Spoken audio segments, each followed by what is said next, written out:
All right, everyone, let's get started. How's everyone doing? Enjoying your time here? Lots of good classes and all? Good. My name's Anthony Mazur. I'm a photographer. I've shot for Sports Illustrated. I've covered NCAA championships and winter international sports across the country. And I currently live in Park City, Utah, where I do photo, video, and design work. And that's the home of the 2002 Winter Olympics. So I'm very happy and honored to be here. I would go and speak at a few of these conferences, and I started, as a student in these seats, as one of y'all, attending conferences as part of my yearbook class and all. And so I'm just really happy I get to come back and pass on everything that I've learned and experienced. So this presentation is going to talk about 3 key steps and ideas that I want y'all to walk away with to build your portfolio, to gain real-world experience, and to chase your dream. Because, as I said, I was your age once. I was sitting in these seats, and I fell in love with sports photography, and doing yearbook and all that kind of stuff. And so, if you're not in yearbook or a newspaper or whatever, it's okay. Just these ideas are going to help you.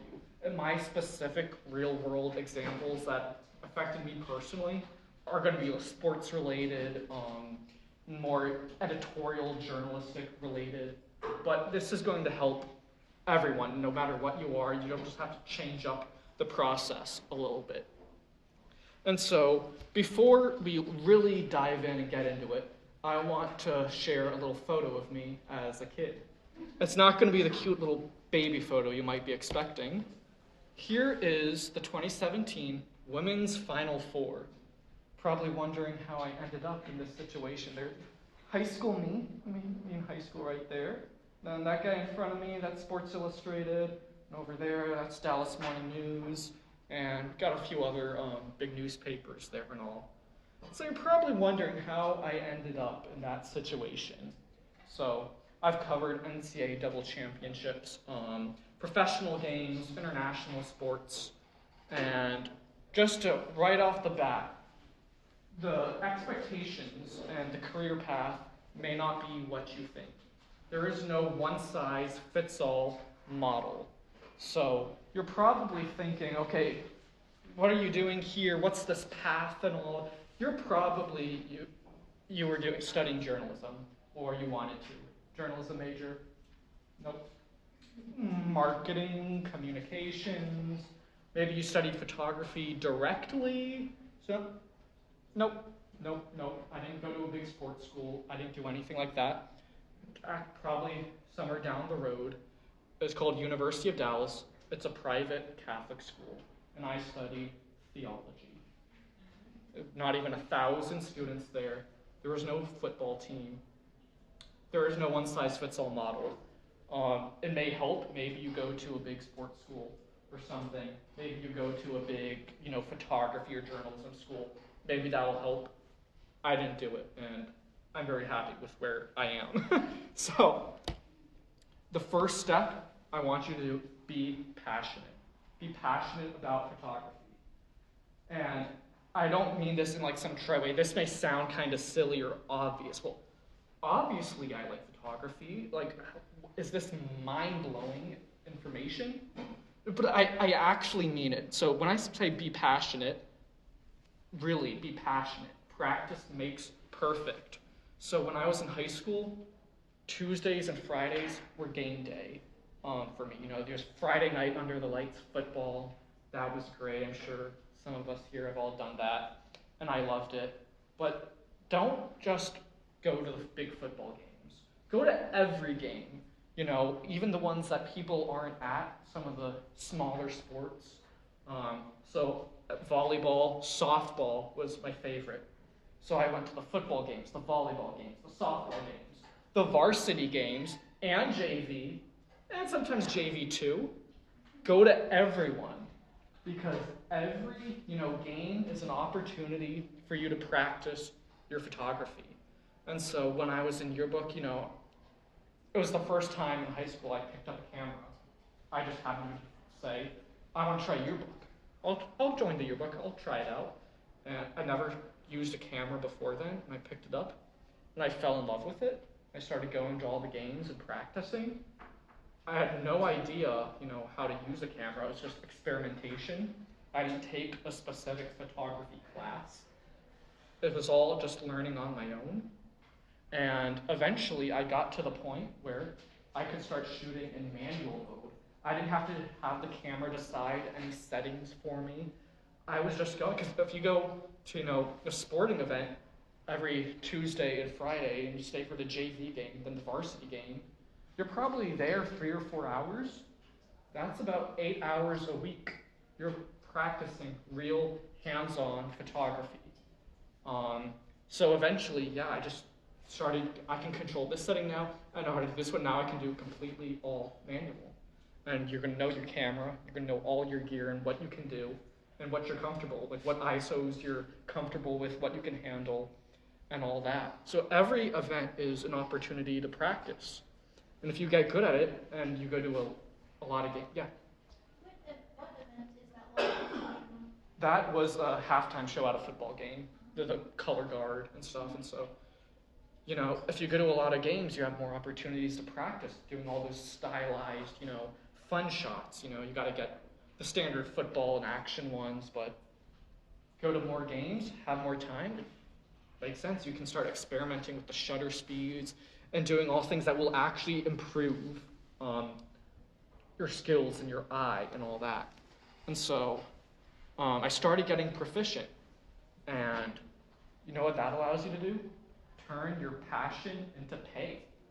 So if you were at my last talk, you heard I was selling my photos. I was getting good or decent, at least. Looking back, I was like, were these really that good? But I started selling, photos to parents.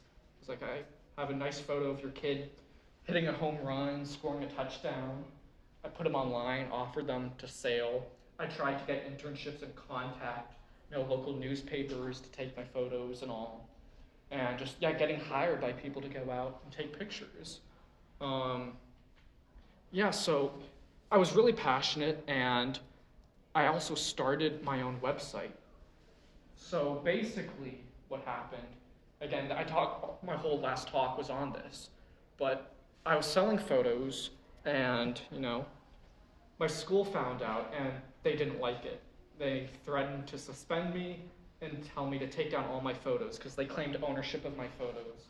We talked last session about how that was all illegal. But anyways, they denied me a press pass. They wouldn't let me, use school equipment.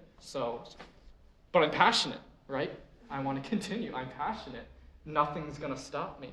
So I started my own website where I would post and write pictures and articles of high school sports news around town. I started going to other high school's games, and they liked me a lot. So I went to my crosstown rival. I was doing journalism everywhere. It was, the big, crosstown rivalry. Okay, I got locker room access to the other team, started going to other schools' games, and all the parents loved it. They were buying photos and all. Why was I doing this? Because I was passionate, and I had a dream. And so ever since I started yearbook and fell in love with the whole sports photography thing my dream was I want to be a professional editorial sports photographer. I want to be a photographer at the Olympics. People who train for the Olympics, they train ever since they're a kid, and they go all the way up, and they make it there. And if you're a photographer, I watch on TV, I watch the athletes, but I was like, what lens does that guy have? Do I see anyone there? Any of my heroes, any of my sports photographers that I really look up to? Wow, I really wish I could be there one day, right? Wearing that vest with the lens. I want to be a sports photographer at the Olympics. That was my dream. So I started my own news website. And so I was doing the photography, captioning, transmitting. I even had a little cord I could connect to my phone and live tweet pictures of the game, doing all that. And so I was like, if I'm passionate, if I really want to do this, I want to do it. And I'm going to start being a photojournalist now. I'm going to be doing everything that a sports photojournalist does, and I'm going to do it. And I'm going to start practicing right now because this is what I love, and I love doing it. And that's my passion. And so here are a few examples of the work I was doing in high school that you can find on my website. You can notice they're captioned, right? If your yearbook and all, remember to get those captions and names down. So Dallas, South Carolina junior Aja Wilson and her team holding up the NCAA championship trophy after the women's Final Four game. So there's a couple shots from the event, from the championships. Can I ask you a question? On your website, would you allow people to purchase directly from the website? Like if somebody saw themselves in the shot, could they buy the single image? Yeah, not NCAA ones because they have contract restrictions, but right now you can. So as a kid, it did take a bit of time to like develop that software and infrastructure.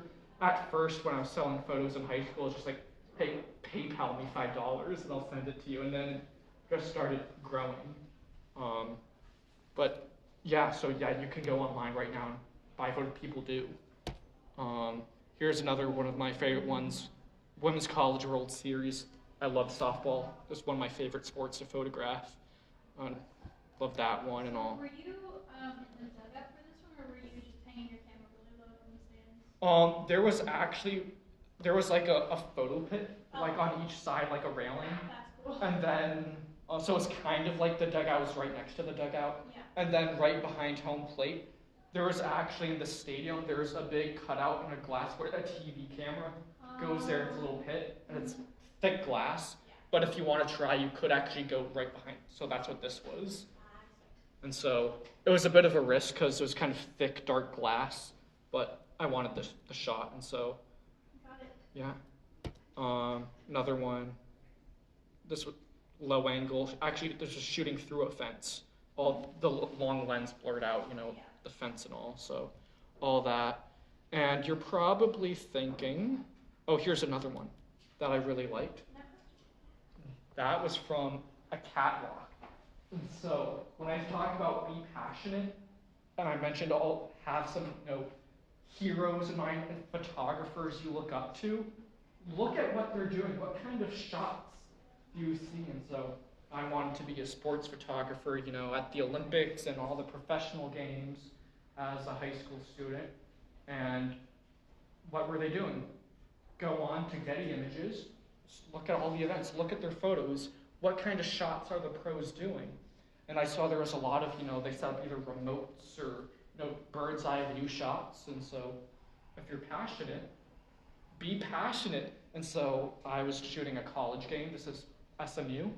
And I went up to one of the facility building people and was like, is it possible for me to climb up on the catwalk and take a picture from the game from above?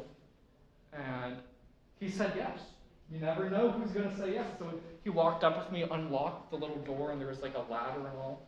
And I went up on a catwalk to get an angle from above. And so you're probably thinking, I don't have that kind of access. So I can't do that. I don't have remotes. I don't have the access. I don't know the people, I don't have the press credentials, all that. I'll never get there. You can still be passionate. So here is a photo that I took at the old Texas Rangers baseball stadium. And you can't just go in and shoot a Texas Rangers game. You've got to be credentialed and all that kind of stuff. And I couldn't get that. That doesn't mean you can't be passionate. Doesn't mean you can't take photos. And so I saw these kind of photos online. The professional baseball photographers do this thing, with the light rays and the shadows, and I want to do that. I need that in my portfolio. So I actually spent hours researching on Google Maps and all the orientation of Globe Life Park, and then look at what time the games were. And I need an afternoon game when the sun is setting right at this moment to hit the stands and the lights this way. And I bought a ticket. It was only $50 at the all-you-can-eat section, and it was one of those second-story levels at the ballpark. And I chose a seat that was right over the bullpen because I knew where that was at Globe Life Park, and showed up and just waited for the sun to set at the time that I planned, and got these shots. There's no special access needed. You don't need any press credentials. You don't need, to have someone in the know who can get you in. There are ways that you can just practice and really look for local opportunities. It doesn't have to be a big sport. Could be just a small, local, unique event. Things that have public access. So, again, I was experimenting with shutter speeds. This picture I really like. This was at a biathlon cross-country skiing championships that I was at. And if you know anything about that, I moved to Utah, so this was like all new to me, but it's public access. Like, there's people just up and down the course cheering on the athletes and all, and so you could get a press credential for this, but do you really need it? So anyone could take that picture. Where I was standing, it was just, you just walk in for free and all. So really look for things that have public access. Like, that's not going to limit you in getting good photos or experimenting and practicing. Also, I don't know if they still do it, but when baseball season came around, my high school would always have like a scrimmage game at Globe Life Park. It's not like a big playoff game, it's just a scrimmage. And the teams are there. Just go to your high school if they're doing that. You can literally walk into Globe Life Park, plop yourself down in the photo well, and then you're going to get that nice background. You're going to get, for your portfolio, that glorious shot of, all the blurred out baseball seats. Like, there are opportunities if you look. And so instructors also, students, there's workshops out there. You can actually look up like sports photography workshop, portrait photography workshop. A lot of people run these things and they teach you like, all right, for a few days, we're going to do nonstop photography and we're going to teach you, you're going to use all the best gear. And usually these are like sports photographers or pros in the industry. And so they have access. And so there's actually a couple that take people out to like the Final Four. There's a workshop. And you can take pictures at the Final Four. Or like they often include chances to shoot professional games in big stadiums. So you can literally just Google it. And so also, again, if you're an instructor, maybe you can help if a student's too scared to reach out. Have them, come out, to the high school baseball game. Or, as I said, if they do scrimmages at Globe Life Park, maybe you could contact Texas Rangers and be like, hey, we're, a high school class. It would be really cool if you had some kind of internship program or a training workshop or something, just to get people involved. So all these things are really possible if you're passionate. And so I'm doing all these things, I was passionate, taking photos and all. I started my own website. What does that mean? What does that lead to? Being a jack of all trades. So if my school banned me, I couldn't go to the games. I had to start my own website and start, because I was passionate, being a photojournalist like I always wanted to be as a kid. Well, that also means I'm being a photographer. I have to write all the captions. I have to be a reporter, write things down. Then I also got to be the photo editor. And I got to edit all the photos. Then I got to report, write the articles, tweet them, edit them. And I have to run a website, so I'm also doing web design. And I'm doing graphics. And even if you're not working for someone else, if you're starting your own photography business, you got to do all your own SEO, search engine stuff, your own logos, graphics. You're doing a lot of stuff, right? And so when I graduated college, enjoy the time you have right now, because when you have to search for your first job, it's very frustrating. And I'm sure there are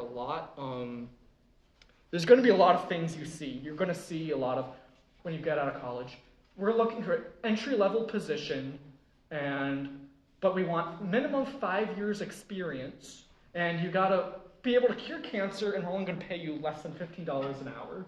That's basically how it goes. Like, what? It's an entry-level position. You're not going to hire me if I have 5 years experience.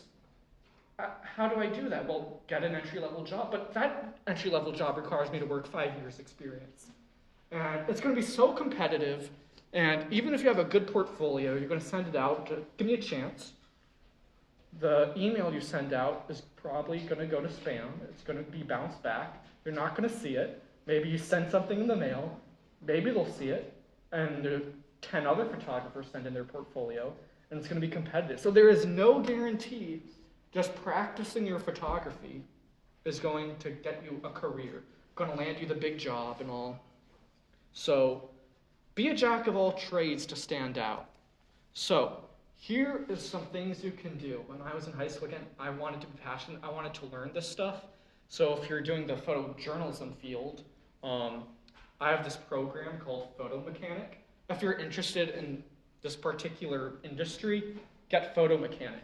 If you go to a football game, if you're, doing all that stuff, all the photojournalists have Photo Mechanic. It's a really powerful software.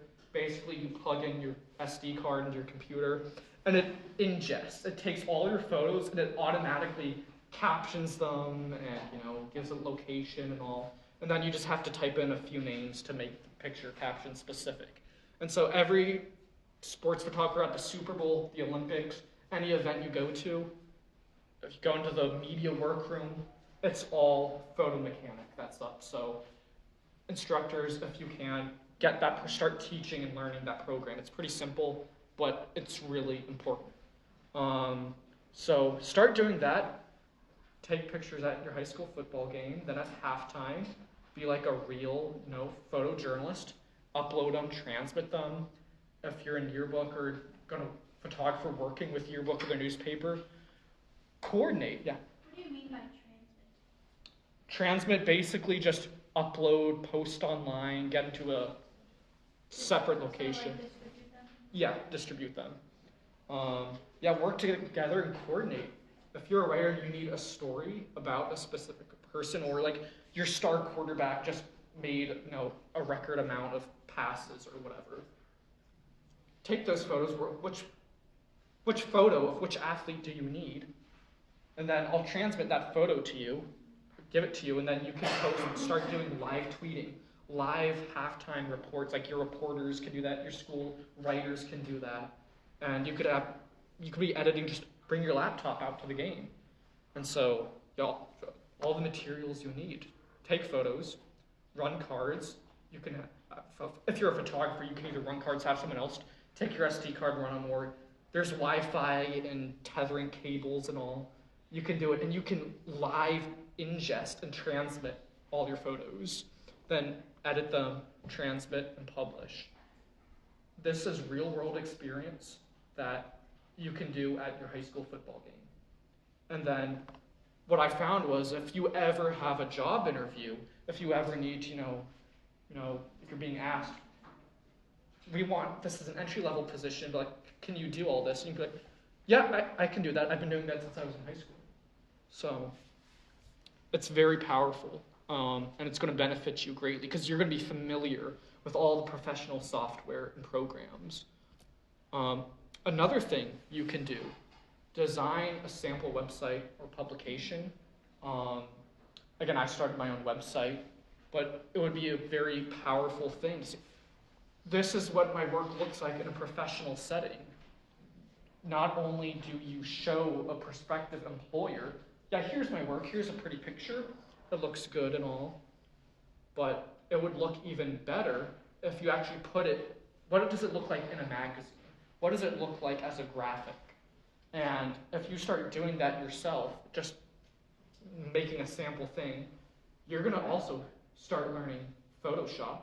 You're going to start learning InDesign. Maybe you learn Illustrator. You're making all these graphics and stuff. So you're being a jack of all trades, right?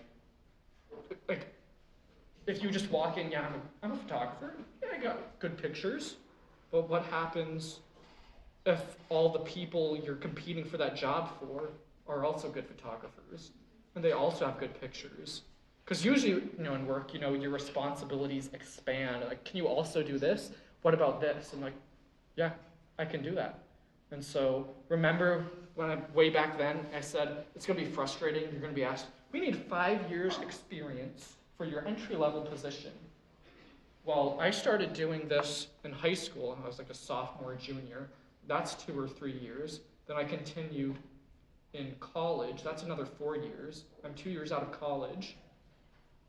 I have almost a decade of experience working with the real programs that the professionals are using, that I'm skilled at and proficient at, while doing the same big events, standing right next to the professionals doing the same job.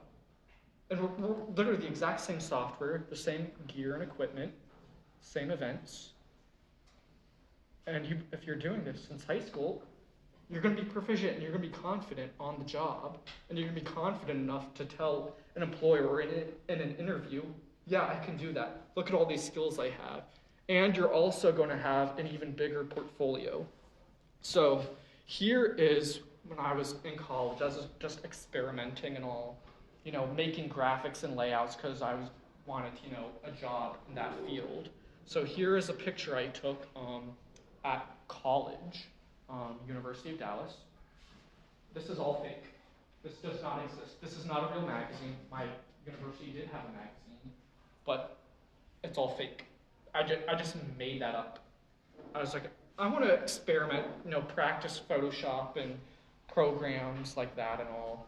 And I'm going to use my picture to see, it's a nice low-angle picture. You could use that in a publication. And here's what it would look like if I wanted to get, a job at a magazine or some kind of publication. Yeah, I know all the programs. I can do that. I got the graphics and all. Here's what it would look like. Here's what my work would look like, and here's how I would further edit it and refine it. So here is a couple more. We had a big program where we would study abroad, and so we traveled, throughout Rome and Greece and all that. It was a private Catholic school, and we had the Rome program. And so throughout college, throughout school, if you have all these materials and photos that you're taking, you have a huge portfolio to choose from. You have all this stuff, different sample pictures that just practice. What are you interested in? So I wanted, one of the jobs I applied to was actually a job at this Holy Land pilgrimage travel agency or something. Oh, I got pictures of that. I got pictures of churches and all these holy sites throughout the world. I'm going to target audience. I'm going to make a little design about that. Now, looking back, are there some things I would change and all? Yes, it's not perfect, but it's putting context around something. You could say, look, this is an idea I could potentially do. And so here are just a few more samples of just stuff I was playing around with. And I would submit these to different jobs I was applying to, all in that same, kind of field. So next, it's time to be bold, right? So you have the passion, you have all the skills. What's next? Be bold, bold. So one time, the first few days I was on campus, I walked straight into the athletics department office, and I had my portfolio printed out, and I said, I want to take pictures for you. Here's my portfolio. I want to take pictures. And they were impressed. They're like, okay, yeah, sure. And so, again, off my website, I post on my website, my little news website, I was kind of like a photo syndication service at my university.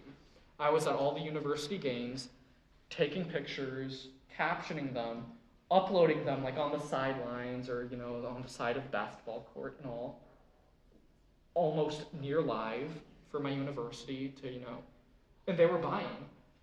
I was selling hundreds of photos to my university as a freshman in college. I just walked in, said, I can do this, showed them my work, and I have the passion for it, and I have the skills for it because I'd been doing this for years, perfecting it, refining all the whole process of taking pictures, caption, upload. And so you could go onto social media, and if you were following the game, the university athletics department would make social media posts, and it was using graphics and photos that I uploaded just 2 minutes before. So doing that real world work right there.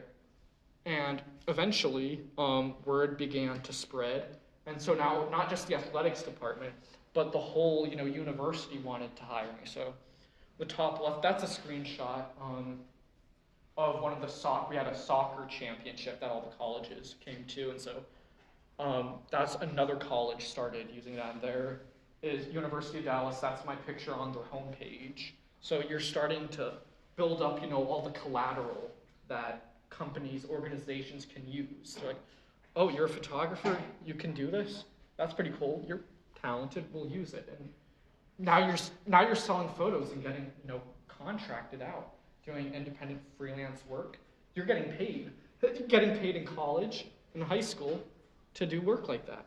So be bold. Another thing you can do, start writing letters to different organizations or like smaller, just offer, hey, can I take pictures for you? I need to build up my portfolio, get experience. Can I just experiment? Can I take some photos for you? Maybe they'll say yes. And by going to all these events, by networking and stuff, you're going to find contacts that will help you grow and can teach you. So I'm still in contact every once in a while with some of the photographers and reporters that I met on the sidelines at games when I was in high school, at high school games, right? It's all networking. You never know what experience you could find or ways you can build your portfolio. Also, ask yourself, could I tell someone's story? Or if you're not a photojournalist, can I take someone's picture? Can I take your portrait? Just go up to them and ask. Have you ever done that? Do you think what might they say? They might say no. Or have you all heard of Humans of New York? Yeah. So basically there's this photographer and he would just go around New York and ask a stranger, can I take a portrait? And then he would get their life story and post it. And it blew up, he became famous. It's just a simple thing you can do. And it'll build up your experience and you'll get more confident taking portraits, taking pictures and asking to do things, and you're gonna get more experience. And so another one of my favorite examples is something that just happened just recently. Here is a picture of one of the Team USA bobsledders. So there is the story, I forget where it's at, but in Dallas ISD, they have a gym coach who teaches at this elementary school, PE, and one day he decided, I want to become an Olympian. He started watching YouTube videos when we were all in lockdown during COVID. So I just started watching bobsled videos, and he thought that was pretty cool. And he was like, I want to be an Olympian. So he started training and all, and he made the team. And I live in Park City, Utah, and we have, the Bobsled World Cup came this past year. And so I just emailed Team USA. I was like, hey, can I do a story? Can I do an interview and a photo shoot with some of your bobsledders? Because I like some of their stories. They could have said no, but they said yes. You never know. If I didn't ask, I never would have met and interviewed a Team USA bobsledder. I just asked. And they, surprise, surprise, said yes. So went to Starbucks and interviewed him, got his story and all, wrote a little article on him. And also here's a picture of that. Then here's another one. And I was taking some portraits of him, and a blizzard broke out. So, because it's the middle of Utah, we live in a ski town. So just a blizzard, and I'll take some cool, moody portraits and interview these guys. And so it's freezing cold and all, but you never know what's going to happen if you don't ask. You don't be bold enough to ask those questions. Like, hey, can I do this? So there's that. And again, here are some screenshots from my website and some pictures I've taken. And looking back at all this, I was really, there were a couple things that stood out to me. So when I was in high school, I was doing all this stuff, and I was applying into college and all. And why did I get into college? I got, I was accepted into the University of Dallas, as I said, but they also sent me a Christmas card. The university I was applying to sent me a Christmas card.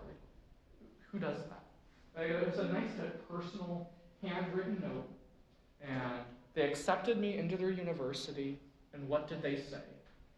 Anthony, we love the fact that you started your own website. that you started your own news service and tried to, do all of that. Practice your skills, sell pictures, be an entrepreneur. And so I got into college with a massive scholarship and a little Christmas card saying, "We love your website." So start your own website. Maybe if you're not, a news photojournalist, if that's not your industry, start a blog or a YouTube channel. Just post stuff, and it won't be your best work, but eventually, you could go onto my website. I think there are still a few articles where if you go all the way down and see the old ones, I'm like, this wasn't very good, but over time, it's going to get better, and it doesn't have to be perfect. Colleges, they just want to see that you did something, right? And so it's not perfect, but they appreciate the fact that you tried. And so start, a YouTube channel, a blog, start doing your whole thought process, writing out, all that. Start acting like a photographer or a photojournalist or something like that. And if you're passionate about it and you're good at it, you're going to get a really good website and a really good portfolio. And so if someone asks me, "Can I have your portfolio?"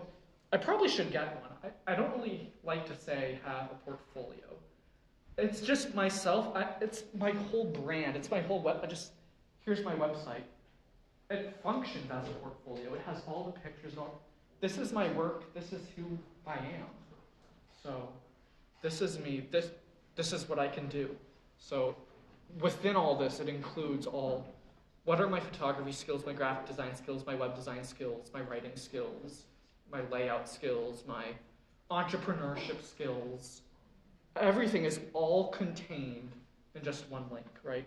Because this just implicitly, this is what I do. This is my work. So I got into college because of that. And then when I was looking for a job when I graduated, I eventually got hired. Sent them, all my sample publications and designs that I just practiced doing on my free time. And I got the job eventually. And my hiring manager, he came up to me and he was talking about, my interview process and all. And what did he say? "I really like the fact that you started a website." It was that entrepreneurship, we don't really see that kind of thing a lot.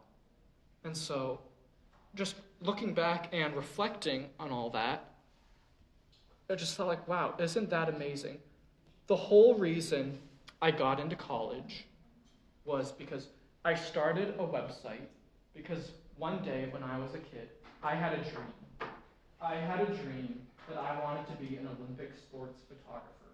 I wanted to be a photographer at the Olympics, transmitting and sending photos for people to see because I loved it.